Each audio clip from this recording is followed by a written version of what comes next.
ಕನ್ನಡ ನಾಡು ಇದು ಕನ್ನಡಿಗರ ನಾಡಿ ಮಿಡಿತ.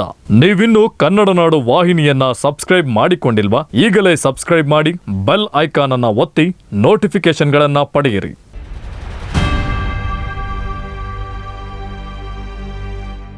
ಕೇಂದ್ರ ಸಂಪುಟ ದರ್ಜೆ ಸಚಿವರಾಗಿ ಅಧಿಕಾರ ಸ್ವೀಕರಿಸಿದ ಬಳಿಕ ಮೊದಲ ಬಾರಿಗೆ ತುಮಕೂರಿಗೆ ಆಗಮಿಸಿದ್ದ ಎಚ್.ಡಿ. ಕುಮಾರಸ್ವಾಮಿ ಅವರು ಸಿದ್ಧಗಂಗಾ ಮಠಕ್ಕೆ ಭೇಟಿ ನೀಡಿ ಆಶೀರ್ವಾದ ಪಡೆದರು.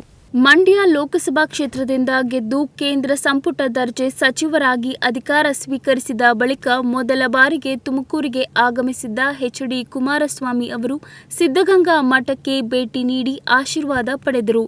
ಈ ವೇಳೆ ಕುಮಾರಸ್ವಾಮಿ ಅವರೊಂದಿಗೆ ಜೆಡಿಎಸ್ ಯುವ ರಾಜ್ಯಾಧ್ಯಕ್ಷ ನಿಖಿಲ್ ಕುಮಾರಸ್ವಾಮಿ, ಬೆಂಗಳೂರು ಗ್ರಾಮಾಂತರ ಕ್ಷೇತ್ರದ ಸಂಸದ ಡಾಕ್ಟರ್ ಸಿ.ಎನ್. ಮಂಜುನಾಥ್ ಉಪಸ್ಥಿತರಿದ್ದರು. ಈ ಸಂದರ್ಭದಲ್ಲಿ ಮಾಧ್ಯಮಗಳೊಂದಿಗೆ ಮಾತನಾಡಿದ ಕುಮಾರಸ್ವಾಮಿಯವರು ಮಾತನಾಡಿದ್ದು ಹೀಗೆ.